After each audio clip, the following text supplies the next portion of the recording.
ونصلي ونسلم على سيدنا ومولانا رسوله النبي الأمين المتين الحنين الكريم الرؤوف الرحيم.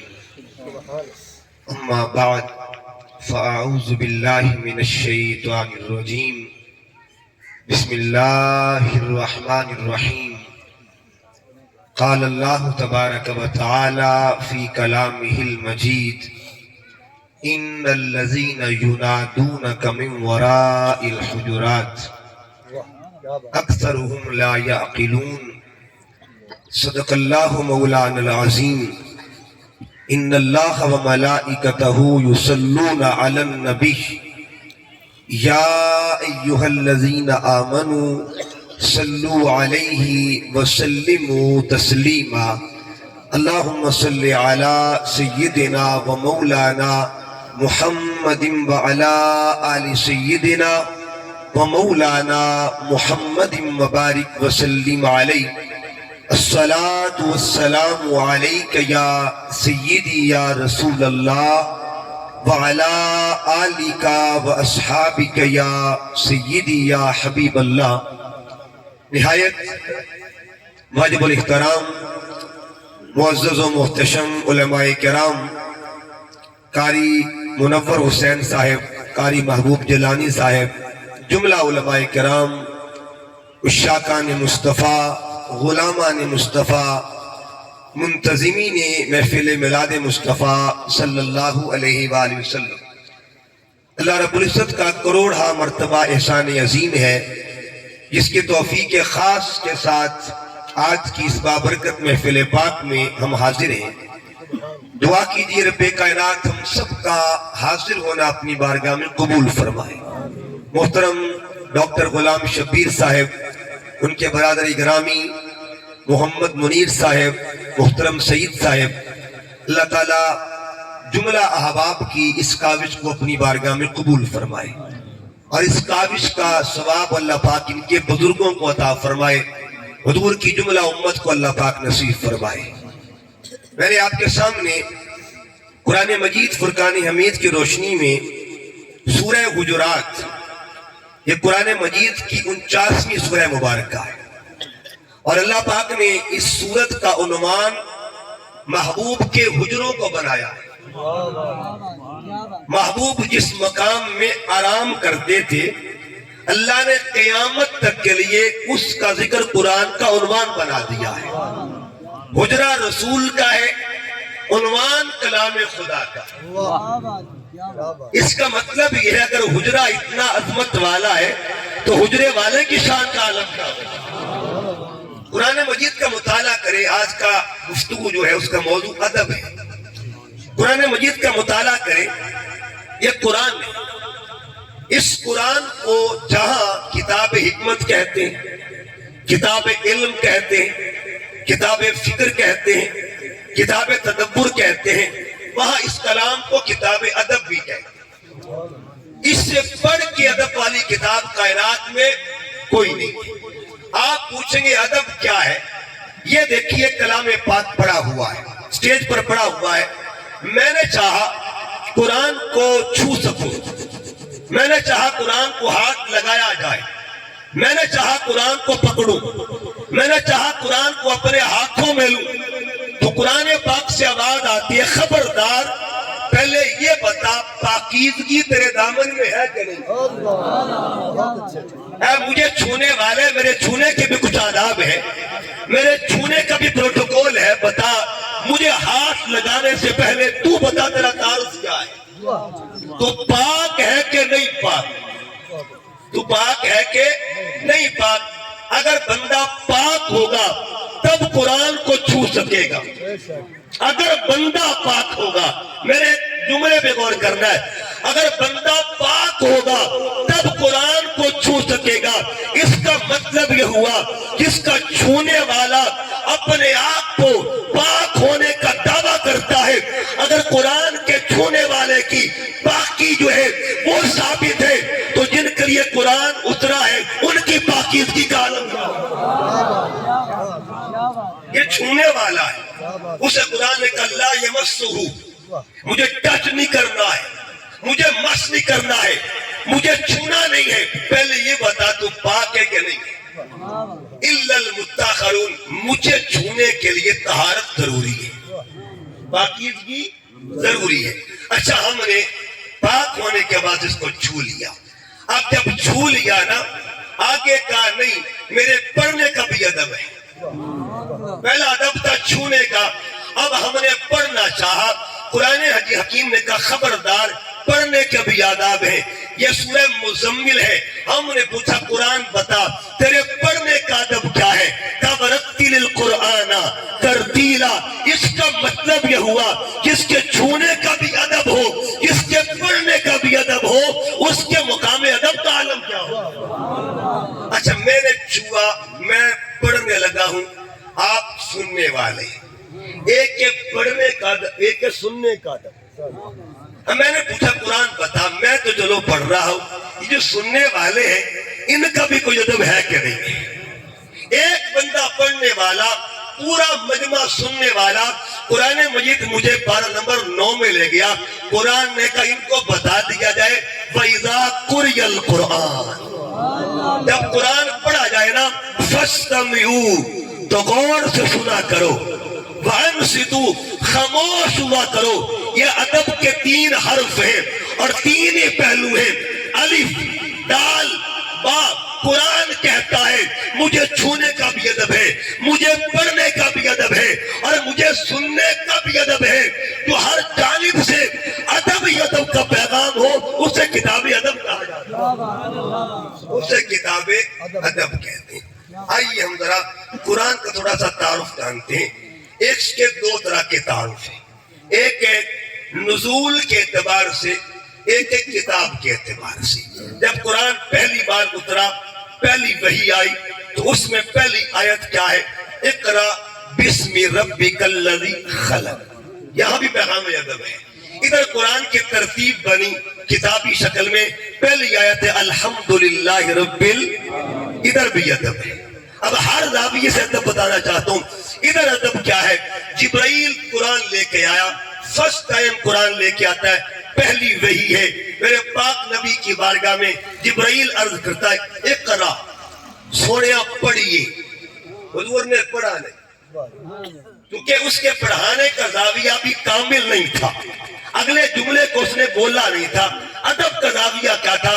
آقا چونکہ معلم جبرائیل بھی ہے، حضور نے جبرائیل کو بھی تعلیم دینا تھی، عرض کی اقرا، حضور پڑھیے۔ آقا فرماتے ما انا بقارئ، میں پڑھنے والا نہیں۔ گرامیٹک پوائنٹ آف ویو سے، گرامر کی روشنی میں قاری جو ہے اس میں فاعل کا صیغہ ہے۔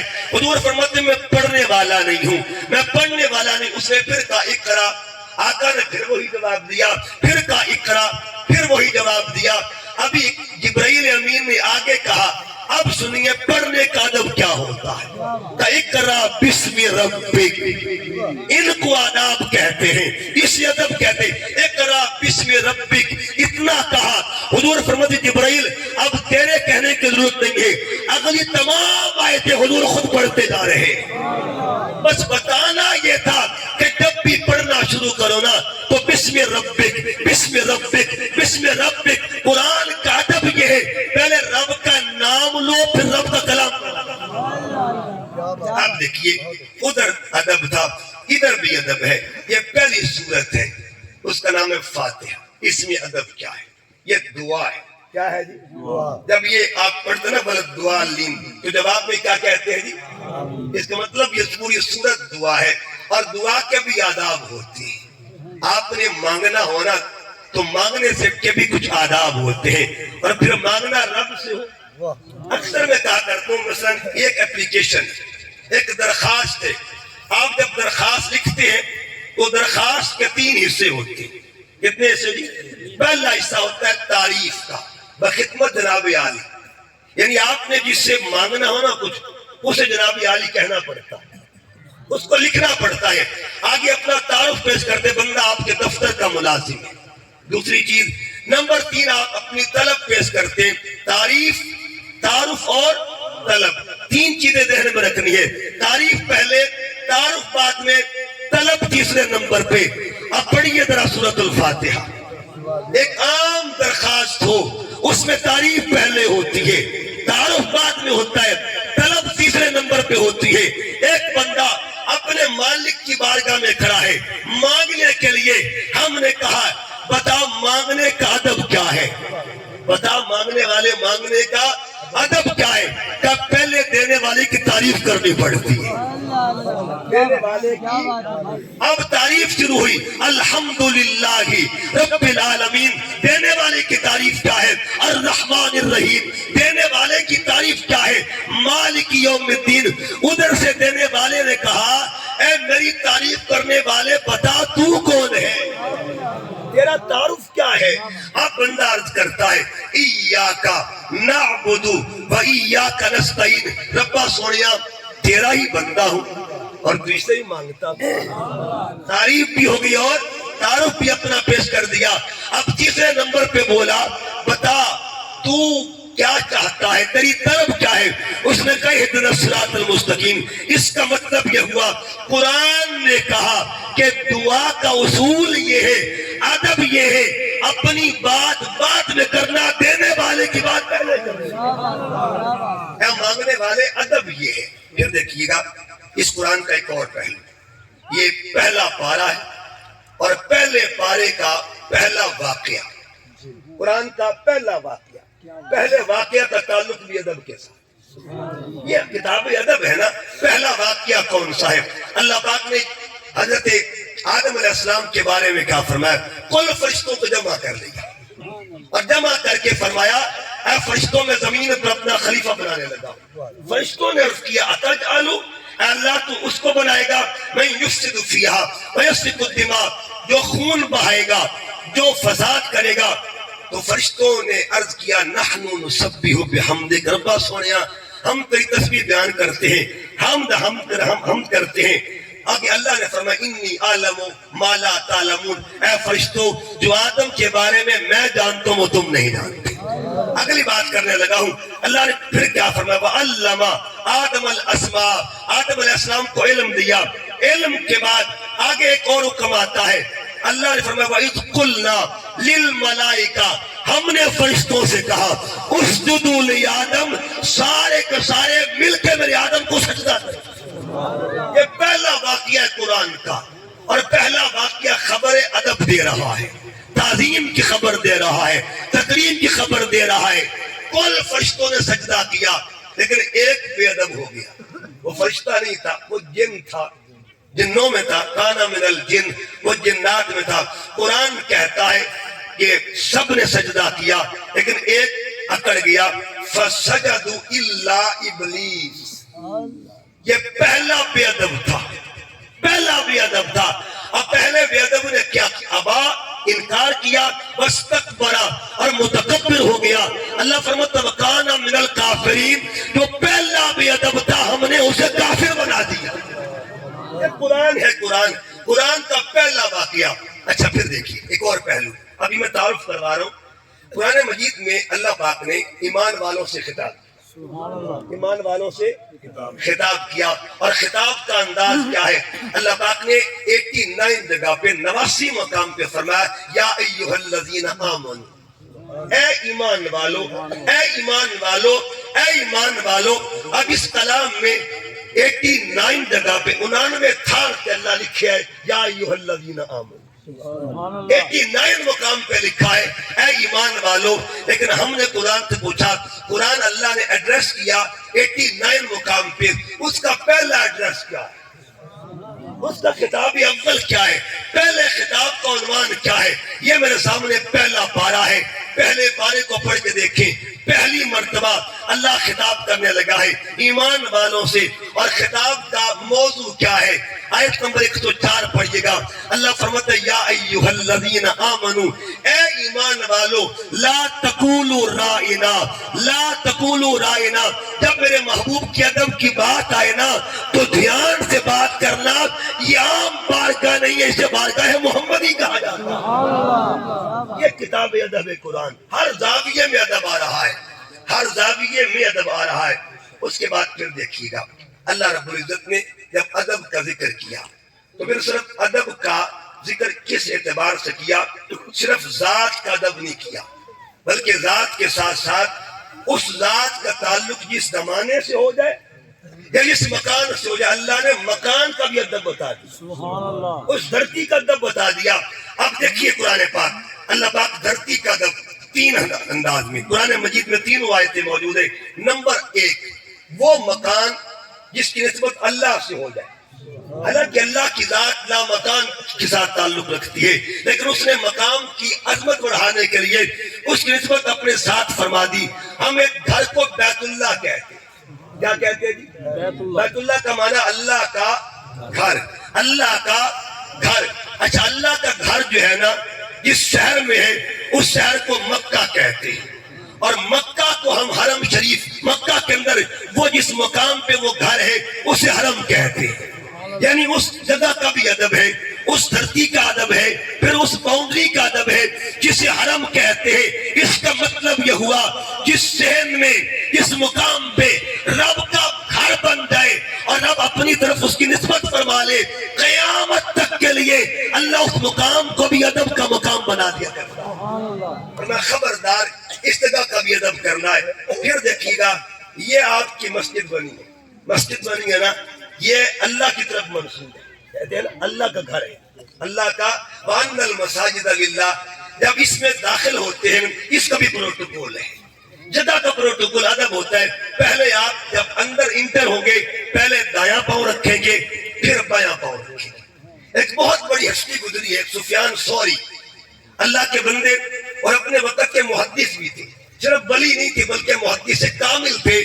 آپ مسجد میں داخل ہونے لگے، بے دھیانی کے عالم، بے دھیانی کے عالم میں آپ نے جاتے جاتے پہلے بایاں پاؤں رکھ دیا، یعنی مسجد میں داخل ہوئے کھبا پیر پر رکھ دیا۔ آواز اوپر سے آتی، یا سور او بیل خیال کر، آواز غیب سے آئی، اے بیل۔ بیل عربی میں سور کو بیل کہتے ہیں، اس لیے قیامت تک آپ نے اپنے نام کے ساتھ سوری جوڑ دیا، زا واو را یا۔ اللہ پاک نے فرمایا بیل خیال کر، اس کا مطلب یہ ہوا ایک جگہ بنی ہے 771 تک میں مگر نسبت خدا سے ہو گئی ہے، ایک جگہ بنی ہے سندھیلیاں والی میں نسبت خدا سے ہو گئی ہے، ایک جگہ بنی ہے پیر محل میں نسبت خدا سے ہو گئی ہے، ایک جگہ بنی ہے ٹوپا ٹیک سنگھ میں نسبت خدا سے ہو گئی ہے۔ جس کی نسبت خدا سے ہو جائے اگر مقام اعلیٰ بن جاتا ہے، اگر بندہ خدا سے جڑ جائے اس کے مقام کا نعرہ تکبیر، نعرہ رسالت، نعرہ حیدری، جشن عید میلاد النبی۔ زمین کا ٹکڑا رب کا ہو جائے، زمین کا ٹکڑا رب کے ذات کے ساتھ جڑ جائے، اللہ ٹکڑے کا مقام بنا دیتا ہے۔ اگر بندہ جڑ جائے گا اس کے مقام کا کیا ہوگا؟ اگر زمین کا ٹکڑا جڑ جائے اس کا احترام ضروری ہے، اگر اشرف المخلوق جڑ جائے کیا اس کا ادب ضروری نہیں؟ ٹھیک ہے جی، دیکھیے نا، پہلے سے یہ چیز طے نہیں ہوا کرتی۔ ایک بندے کے دل میں خیال ہے چلو میری زمین ہے، ایک ٹکڑا مسجد کو نہ دے دوں، کل تک وہ مقام منسوب تھا بندے کی طرف، اب اس کے دل میں خیال آیا، نیت آتی ہے چلو اس جگہ کا مسجد بنا لے۔ اب مسجد کے ساتھ جڑ گئی، جو ہی نسبت بدلی مقام بھی بدل گئی۔ پہلے نسبت تھی بندے کی کے ساتھ، اب نسبت ہوئی رب کے ساتھ، رب کے ساتھ ٹکڑا جڑ جائے، رب کے ساتھ زمین کا ٹکڑا جڑ جائے، اس کا یہ مقام ہے۔ اور جس بی بی کو میرا پاک نبی یہ فرما دے فاطمہ میرے جگر کا ٹکڑا ہے، بتاؤ ان کے مقام کا عالم کیا ہوگا؟ ان کی مقام کا عالم کیا ہوگا؟ ان کی عظمت کا عالم کیا ہوگا؟ ان کی رفت کا عالم کیا ہوگا؟ تو جو چیز رب سے جڑ جائے، اگلی بات یہ تو رب کی بات ہے نا، اور بندوں کی بات کرتے ہیں۔ اگر جگہ بندے سے جڑ جائے کیا اس کی بھی کوئی ویلیو ہوتی کہ نہیں ہوتی؟ جنہوں نے خانہ کعبہ دیکھا ہے نا، اللہ ان کو بار بار نصیب فرمائے، اللہ بار بار نصیب فرمائے۔ جب رب کے گھر میں جاتے ہیں نا، ایک ہی سین میں دو یادیں ہیں، ایک رب سے جڑی ہوئی ہے، ایک بندے سے جڑی ہوئی ہے، ایک ہی سین ہے، دو یادیں ہیں، ایک کا تعلق رب کے ساتھ ہے، ایک کا تعلق بندے کے ساتھ۔ اللہ قرآن پاک میں فرماتا ہے وَلْيَطَّوَّفُوا بِالْبَيْتِ الْعَتِيقِ، میرے گھر میں آنے والے میرے گھر کا طواف کر۔ یہ ہے اس کا طواف کر، میرے مالک حاضر ہوں۔ طواف مکمل ہو گیا، اب اگلا آرڈر آیا، اسی صحن میں ایک پتھر پڑا ہوا ہے جس پر میرے یار کے پیر لگے ہوئے ہیں، میرے خلیل کے پیر لگے ہیں۔ فَاتَّخِذُوا مِن مَقَامِ ابراہیم مصلی، اس کا مطلب یہ ہوا جگہ رب سے جڑ جائے مقام تب بھی بڑھ جاتا ہے، اور جگہ بندے سے جڑ جائے مقام تب بھی بڑھ جاتا ہے۔ بندے سے جگہ جڑ گئی، اچھا چلو ادھر جڑ گئی اللہ سے، ادھر جڑ گئے نبی سے۔ کوئی پوچھے اگر کوئی ولی کے ساتھ جڑ جائے، کوئی جگہ ہو کسی اللہ کے ولی کے ساتھ جو نبی نہ ہو، غیر نبی ہو، اس سے جڑ جائے، کعبے میں چلتے ہیں۔ اس کے بعد ایک اور جگہ بھی ہے، اللہ اس کا ذکر قرآن میں فرماتا ہے ان الصفا والمروہ من شعائر اللہ، ان پتھروں پر وہ بی بی چلی ہے جو نبیہ نہیں تھی، جو رسول نہیں تھی، نبی نہیں تھی، اللہ کی بندی تھی، اللہ کی ولیہ تھی، عابدہ تھی، زاہدہ تھی، صابرہ تھی، شاکرہ تھی، ساجدہ تھی۔ بس قدم لگے، اللہ نے قیامت تک کے لیے ان پتھروں کا مقام بڑھا دیا۔ اگر جڑ جائے مقام، آج صرف اسی بات پر کہوں گا، مکان کی عظمت کیا ہے۔ جب مکان کی عظمت ذہن میں آگے تو مکان والا خود جانے کتنی عظمت والا ہو۔ پھر دیکھیے گا ایک اور جب قرآن پاک، اسی قرآن پاک میں سورہ کہف ہے، سورہ یہ قرآن مجید کی سورت ہے۔ کہف کہتے ہیں غار کو، غاریں تو بڑی بڑی غاریں تو، لیکن اللہ نے اس غار کا ذکر کیا کیوں؟ یہ قرآن مجید کا 15واں پارہ، سورت کا نام ہے کہف۔ اس کے اندر کچھ لیٹے ہوئے تھے، اللہ کے بندے لیٹے تھے، وہ بھی نبی نہیں تھے۔ لیٹنے والے نبی اللہ کے ولی تھے، اور ولی بھی امت محمدیہ کے نہیں تھے، بنی اسرائیل کے اولیاء تھے جن کو اصحاب کہف کہتے ہیں۔ اب میں آپ کے سامنے آیت پڑھنے لگا ہوں، جس غار میں لیٹے تھے نا، اس کا ادب جانیے کیا ہے۔ جس غار میں ولی لیٹے تھے اس کا ادب کیا ہے، یہ میرے سامنے آیت نمبر ہے 17۔ اللہ فرماتا ہے وَتَرَى الشَّمْسَ إِذَا طَلَعَتْ تَزَاوَرُ عَنْ كَهْفِهِمْ ذَاتَ الْيَمِينِ وَإِذَا غَرَبَتْ تَقْرِضُهُمْ ذَاتَ الشِّمَالِ۔ اے سورج، خیال کرنا ہے، آرڈر کر دیا سورج کو، اے سورج دھیان کرنا ہے۔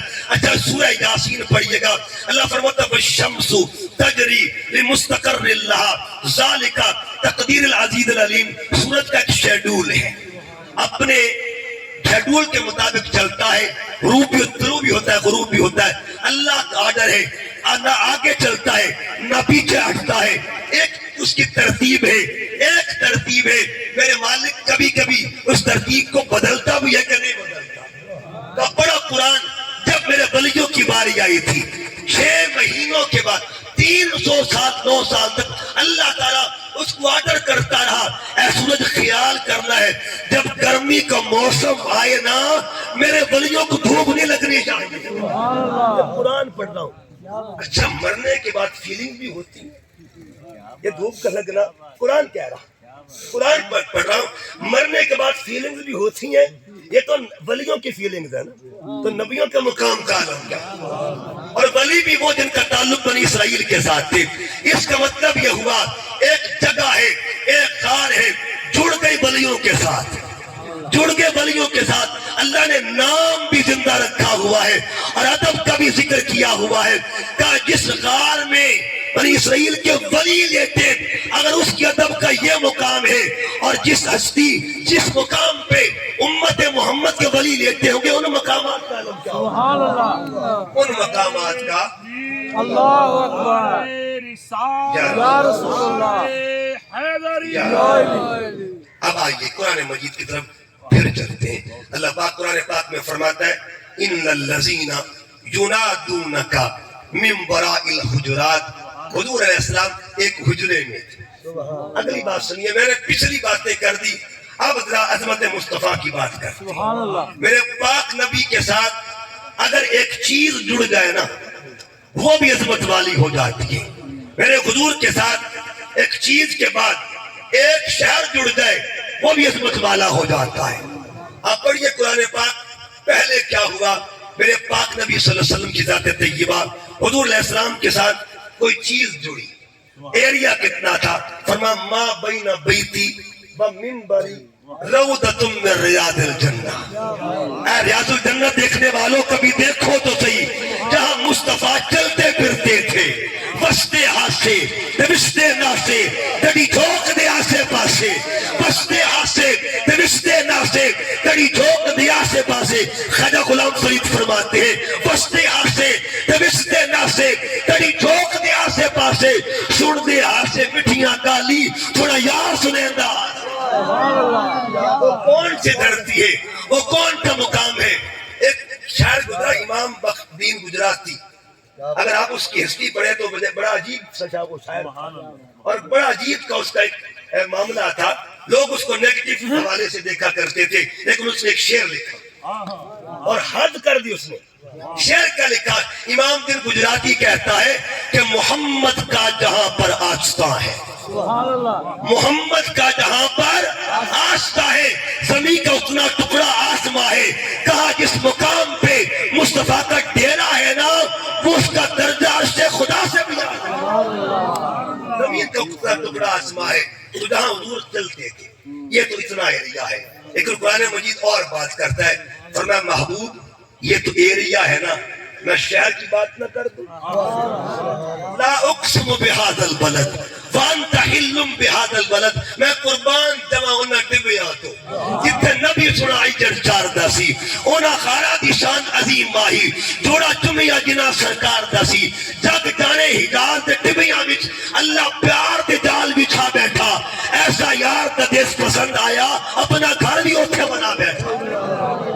اچھا ٹیکنیکل بات کرنے لگا. بعض اہل علم, یہ اہل علم کی آراء ہوتی ہے, یہ کوئی اسلام اور کفر کا معاملہ اہل علم کا علمی معاملہ ہوتا ہے. بعض اہل علم نے کہا مکہ افضل ہے اور بعض نے کہا مدینہ افضل ہے. ٹھیک ہے جی, جنہوں نے کہا مکہ افضل ہے انہوں نے بھی دلائل دیے اور جنہوں نے کہا مدینہ افضل ہے انہوں نے بھی دلائل دیے. لیکن امام سیوطی کیا فرماتے ہیں, فرماتے جب تک حضور مکے میں تھے, جب تک سرکار کا ڈیرا مکے میں تھا تب تک افضل مکہ تھا. جب سے حضور مدینے میں آ گئے تب سے مدینہ افضل ہے. اور حضور کوئی دلیل دے نا تب اس کے پیچھے لاجک ہو, اس کے پیچھے منطق ہو. آپ فرماتے کبھی کسی مسجد میں جاؤ نا, نماز پڑھو تو امام صاحب سے ایک مسئلہ پوچھنا, امام صاحب سے یہ پوچھنا حضور بتائیے کون سی صف افضل ہوتی ہے, افضل صف کون سی ہوتی ہے. امام صاحب آپ کو بتائیں گے کہ جو صف امام کے قریب ہے وہ صف افضل ہوتی ہے, جو صف امام کے قریب ہے وہ صف. اچھا اگر آپ سردیوں کا موسم ہے, فجر مغرب عشاء اندر پڑھتے ہیں, ظہر اور عصر باہر پڑھتے ہیں, ان میں دھوپ لگتی ہے نا, دھوپ لگ جائے. اچھا اگر اندر نماز پڑھی تو صف افضل کون سی ہوگی, اگر نماز پڑھ لی دھوپ میں باہر آ کے صف افضل کون سی ہوگی. معاملہ صف کا نہیں ہے, معاملہ امام. پہلے امام کہاں تھا, اب امام کہاں ہے. اگر امام پہلے اندر تھا سب اندر والی افضل ہے, اگر امام باہر مصلی لے کے آ گیا سب باہر والی افضل ہے. مجھے بتائیے 771 کا امام جگہ بدل دے سب کا درجہ بدل جاتا ہے, اور نبیوں کا امام جگہ بدل دے کیا مقام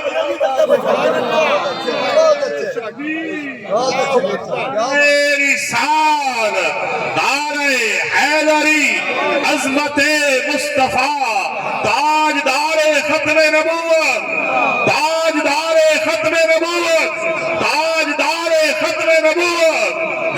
امام اسماعیل حقی اوتھینٹک شخصیت ہیں. آپ ایک روایت لے کے آتے کہ سلیمان علیہ السلام کا دور تھا, آپ تخت پر سفر کرتے تھے, آپ کے ہمراہ جنات بھی ہوتے تھے, پرندے بھی ہوتے تھے, انسان بھی ہوتے تھے.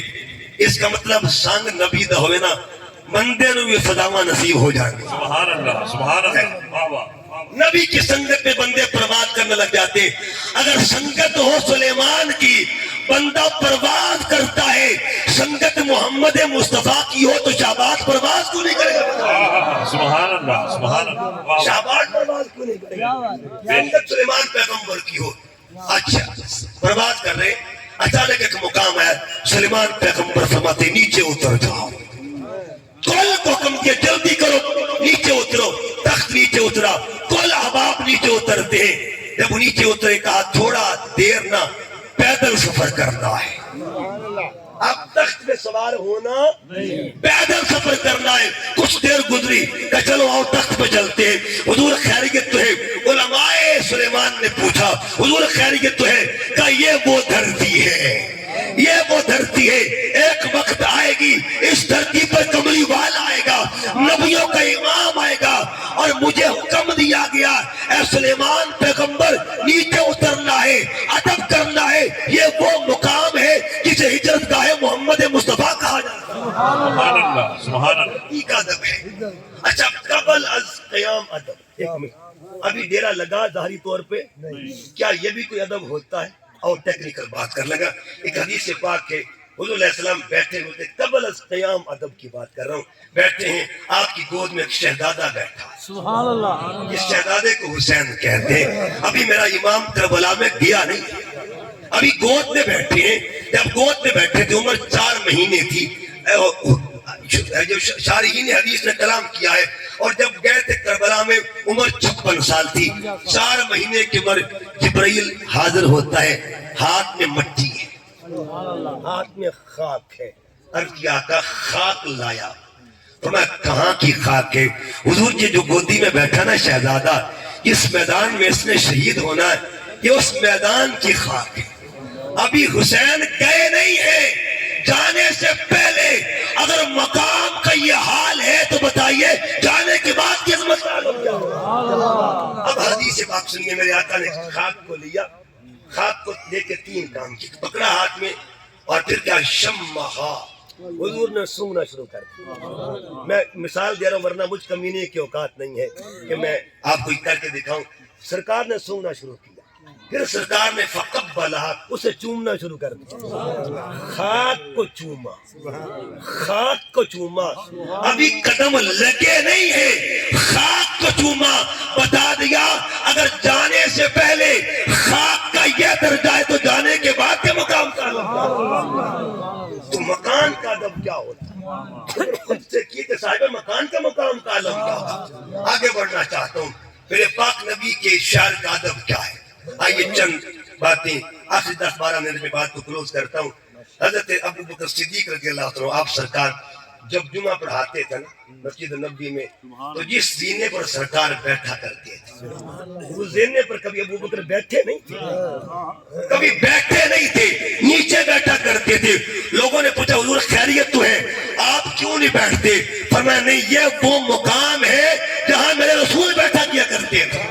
اس کا مطلب یہ ہوا جو ہستیاں یہ پیغام دے رہی ہیں جہاں مصطفیٰ کچھ دیر کے لیے قیام کر دے وہ مقام بھی قابل ادب ہے. تو جہاں حضور اب قیام کر رہے ہیں اس قبر انور کے مقام کا سبحان اللہ سبحان اللہ. حضرت فاروق اعظم رضی اللہ تعالیٰ آپ طواف کعبہ کر رہے تھے، بڑی بڑی چیزیں وہاں جب طواف کعبہ کر رہے تھے. آپ بھی طواف کئیوں نے کیا ہوگا. طواف کے اینڈ پہ ایک پتھر سامنے آتا ہے، ایسے تو ہر چکر پتھر سامنے آتا ہے، پتھر کی طرف تصور بھی ہوتا ہے، اور اینڈ جب ہوتا ہے نا لوگ چاہتے کہ اس پتھر کو بوسا دیا جائے. حجر اسود جب آیا تھا اس وقت حجر ابیض تھا، وائٹ پتھر تھا، اب وہی بلیک پتھر بن چکا ہے. علماء تفسیر نے لکھا وہ پہلے سفید پتھر تھا اب وہ سیاہ ہو چکا. کیوں؟ وہ گناہگاروں کے گناہ چوستا ہے، گناہ چوستا ہے. اگر پتھر ہو کر فائدے دے رہا ہے گناہگاروں کو. اچھا آپ جو طواف کر رہے تھے اور آخر پہ آپ پتھر کے سامنے کھڑے ہو گئے، پتھر سے مخاطب ہوئے. فرمائے انی عالم، اے پتھر میں جانتا ہوں، انکا حجر، تو پتھر ہے، لا تنفع ولا تضر، نہ تو نفع دیتا نہ نقصان دیتا. عمر تجھے نہیں چومے. عمر نے پتھر چھوڑ دیے ہیں، عمر نے پتھروں سے کنارہ کشی اختیار کر لی. کچھ دیر سوچا پھر آگے بڑھ کے چومنے لگ جاتے. لوگوں نے کہا سرکار خیر یہ تو پہلے نفی اب اس بات ہو رہا ہے، نفی اس بات کا پانی مل گیا. پہلے آپ انکار کر رہے تھے اب اقرار ہو رہا ہے کہ میں نے پتھر کو نہیں چوما، میں نے پتھر کو نہیں چوما. ایک دن میری آنکھوں نے دیکھا تھا اس مقام پہ میرے یار کے لب لگے ہوئے ہیں، میرے پاک محبوب کے لب لگے. اس کا مطلب یہ ہوا اس پر مصطفیٰ کے لب کبھی کبھی لگے. اچھا دو نسبتیں ہیں، یہ بھی ہا والی وہ بھی ہا والی. جس پر کبھی کبھی لگے اس کا تعلق بھی ہا کے ساتھ ہے، اور جس پر روز وہ شام لگے سرکار کے گھونٹ، وہ بھی ہاں والی ہے۔ اس ہاں والی نسبت کو حجر اسود کہتے ہیں اور اس نسبت کو حسن حسین کہا جاتا ہے۔ سبحان اللہ سبحان اللہ سبحان رات کو بھی چومے، دوپہر کو بھی چومے، شام کو بھی چومے۔ ادب کا مقام آگے جلدی جلدی بڑھنے لگا ہوں۔ حضرت عثمان غنی سے پوچھی ادب کیا ہے، ادب مقام کا ادب کیا ہے۔ حدیبیہ کا مقام آیا، آپ جب مذاکرات کے لیے گئے نا کفار مکہ کے پاس، انہوں نے کہا عثمان تو طواف کر لے لیکن تیرے نبی کو اجازت نہیں ہے، سامنے کعبہ ہے، مقام کتنا اونچا ہے، مگر کوئی بتائے عثمان غنی نے طواف کیا کہ نہیں کیا؟ آپ نے کہا نہیں میں طواف نہیں کروں گا۔ اس کی وجہ ہے ہم جس مقام کو بھی جانتے ہیں نا نسبت محمد سے جانتے ہیں۔ حاجیو آؤ شہنشاہ کا روزہ دیکھو، کعبہ تو دیکھ چکی اب کعبے کا کعبہ دیکھو۔ سبحان اللہ سبحان جلدی جلدی آگے کر رہا ہوں اور پھر دیکھیے گا بڑی چیزیں میں نے درمیان سے نکال دی، اور ایک دو چیزیں اور کہ جو مقام ادب ہے حضور کے مقام کا ادب، بڑی بڑی شخصیات، امام بخاری رحمۃ اللہ تعالی علیہ، آپ ان کی تاریخ پڑھ کے دیکھیں۔ امام بخاری آج بھی ان کی جگہ مسجد النبوی کے قریب ان کی مسجد بنی ہے جس کا نام مسجد بخاری، میں نے اس کی زیارت کی الحمدللہ، اور اس کے اندر بھی الحمدللہ داخلہ پوچھا اس مسجد کو بخاری کیوں کہتے؟ کہتے قیام ادھر کرتے تھے اور جا کے حدیث بات حضور کی بارگاہ میں لکھا کرتے تھے، یعنی تصنیف کرتے تھے، کتاب میں تالیف کرتے تھے، جمع کرتے تھے حدیث۔ مطلب یہ ہوا وہاں جب جاتے نا تو کتاب کا صفحہ بھی ڈر ڈر کے کھولا کرتے تھے۔ یہی کام امام مالک کا تھا۔ لوگوں نے پوچھا حضور، شاگردوں نے پوچھا خیریت ہے؟ کہ یہ دیکھیں نا آواز پیدا ہو رہی کاغذ، میں کاغذ کو پلٹ رہا ہوں، آواز کا مجھے ڈر لگتا ہے کہیں یہ آواز بھی بے ادبی نہ بن جائے۔ کاغذ کا صفحہ جو ہے نا اس کی کھٹک بھی آوازیں، اس کھٹک بھی جو ہے نا بارگاہ محمدی کے بے ادبی نہ بن جائے۔ پھر ایک امام مالک رحمۃ اللہ علیہ، آپ نے پورا عرصہ مدینہ میں گزارا، ایک حج کیا۔ کسی نے پوچھا حضور آپ بار بار حج کریں، مدینے میں رہتے، آپ کو موقع ملتے کا ڈر لگتا ہے کہ نکل کر موت نہ آ جائے۔ میں چاہتا ہوں کہ آخری وقت ہو، مدینہ طیبہ ہو اور مدینہ میں موت آ جائے۔ پھر ایک اور نام بھی ہے جن کو حضرت علامہ عبد الرحمن جامی کہتے ہیں، ایک فارسی میں نعت لکھی، سطت راکاش جامی نام بھوتے، قیامت پر زبانت گاہے گاہے کاش آقا آپ کے کتے کا نام جامی ہوتا۔ قیامت پر زبانت گاہے گاہے، اسی بہانے کبھی کبھی آپ کی زبان پر جامی کا نام بھی آ جاتا۔ علماء دیوبند نے بھی اس بات کو لکھا، سے محجوری پر آمد جان عالم ترحم جان نبی اللہ ترحم، نعت لکھ کے ارادہ کیا اسے روضہ رسول کو سناتا ہوں۔ ادھر ارادہ کیا، ادھر نعت والے کو خبر ہوئی، آپ نے والی مدینہ کو فرمایا والی مدینہ میرا غلام آ رہا ہے، عاشق آ رہا ہے، اس کو آنے نہیں دینا۔ آقا عاشق بھی کہتے ہیں اور روکتے بھی، ٹھیک ہے نا؟ جفا جو عشق میں ہوتی ہے وہ جفا ہی نہیں، ستم نہ ہو تو محبت کو کچھ مزہ ہی نہیں۔ حضور عاشق بھی فرماتے ہیں، روکتے بھی ہیں، فرمایا یہ راز ہے۔ اچھا روک دیا گیا، جامی کو واپس بھیج دیا، اگلا سال آیا پھر جامی جانے لگے، تیسرا سال جامی نے کہا ایسی بات نہیں بنے گی، لکڑی کا صندوق بنوایا، اس میں داخل ہوئے، مدینہ آئے نا مجھے نکال دینا۔ ادھر سرکار نے والی مدینہ کو پھر کہا آج میرا عاشق روپ بدل کے آ رہا ہے، اس کی آنے مت دینا، آئے وہ مت میری بارگاہ میں، ٹھیک ہے حضور؟ پکڑا، جیل میں ڈال لیا، جب جیل میں ڈالا نا رات پھر سرکار آ گئے، فریاد امتی جو کرے حال زار میں، ممکن نہیں کہ خیر البشر کو خبر نہ ہو، اور کہتے تڑپے جو ہم یہاں تو مدینے خبر ہوئی۔ اچھا جب یہ بات ہوئی تو حضور سے خواب میں آئے، اور میں والی مدینہ جہاں تک تجھے حکم ملا تھا وہاں تک کام کرنا تھا، اس کو اندر کیوں ڈالا، جیل میں کیوں بند کیا؟ حضور منع کر رہے تھے، رک نہیں رہ پا رہا تھا۔ آقا فرماتے ہیں کہ پتہ ہے منع کیوں کر رہا تھا؟ جس محبت کے ساتھ، جس عشق کے ساتھ، جس کیفیت کے ساتھ، جس سوچ کے ساتھ وہ آ رہا تھا، اگر وہ روضہ رسول پہ آ جاتا، میری بارگاہ میں آ جاتا، اس کا حق یہ بنتا تھا قبر سے نکل کر اس کا استقبال کیا جائے، اس لیے روک رہا تھا کہ شریعت کا پردہ نہ کہ اٹھ جائے۔ اور بس آپ کی نظر ایک بات کرنے لگا ہوں، بات میری ختم ہو گئی ہے کہ ایک بی بی ہے، تعلق اس کا سرگودے کے ساتھ، مفتی صاحب ایک بکر سے گئے، اب تو ان کے شاگرد ہیں، وہ خود وفات پا چکے، تو وہ جب گئے نا کہتے میں طواف کعبہ کر رہا تھا، کعبے کا طواف کر رہا تھا تو میں نے کیا دیکھا میرے ساتھ ایک بی بی طواف کر رہی ہے، عمر کوئی 80 سال کی ہے، تو وہ بھی طواف کر رہے، میں بھی کر رہا تھا۔ پھر میں نے طواف مکمل کیا، میں کعبے کے صحن میں بیٹھ گیا، یعنی معمول میں جو طواف ہوتا ہے، معمول میں روزانہ جس طرح محبت میں آ کے لوگ طواف کرتے ہیں، کہتے طواف کر کے میں صحن کعبہ میں بیٹھا، میں دیکھ رہا تھا بی بی مسلسل طواف پہ طواف، طواف پہ طواف، طواف پہ طواف۔ گھنٹہ گزر گیا، میں نے اس بی بی کے پاس جا کے پوچھا بی بی خیریت تو ہے، چکر کتنے ہو گئے؟ کہہ لگے پتر 5 چکر میرے ہو گئے۔ کہتے میں حیران تھا، عمر 80 سال ہے، اتنی طاقت ہے، عشق جو ہے نا یہ طاقتیں خود دے دیا کرتا ہے، اتنی طاقت۔ بی بی ماجرا کیا ہے؟ کہا بیٹے راز بتاؤں؟ کیا بتائیے؟ کہا میں اب اسے اپنی بولی میں کہا پتر میں سرگو دے دران علی میرے گھر ایک فوٹو لگے، اس فوٹو 2 گھر بنے ہوئے ہیں، ایک گھر رب دا ہے، ایک گھر ایک تے مل گیا دوجا نہیں ملتا پیا، بڑے چیر تو چکر لا رہی ہے، دوجا گھر نہیں ملتا، بس دعا کر دوجا گھر نہیں مل جائے۔ کہتے میں اسے تکتا رہ گیا، میں نے کہا بی بی تجھے دوسرا گھر ادھر نہیں ملے گا، وہ دوسرا گھر کہیں اور ہے۔ اس نے کہا تو اپنا کام کر، میں تے دیکھ کے جاؤں کام کر، میں نے تو دیکھ کے جانا۔ میں نے کہا بی بی تو جانے تیرا کام جانے، میں کہتے آ گیا اپنے ہوٹل میں۔ دوسرا دن پھر میں طواف کعبہ کر رہا تھا، اچانک مقام ابراہیم کے پاس پہنچا، مجھے وہی بی بی ملی جو زاروں قطار رو رہی تھی۔ میں اس بی بی کے پاس کھڑا ہوا، میں نے کہا بی بی مجھے جانتی ہے میں کون؟ اس نے نگاہ اٹھائی نا، اس نے کہا پتر تو کل والا ہے؟ جی ماں میں کل والا ہوں۔ ماں بتا تجھے دوسرا گھر ملا کہ نہیں ملا؟ کہنے لگے اس نے مجھے بٹھا دیا اور بٹھا کے کہا بیٹھ اتنے تنو دسنا تجھے گھر کی میں ملے ہے، تجھے بتاتی ہوں دوسرا گھر ملا کیسے؟ عشق دے جلے نمبر لے گئے، عقل مند ہے نے عمرہ کا لیا۔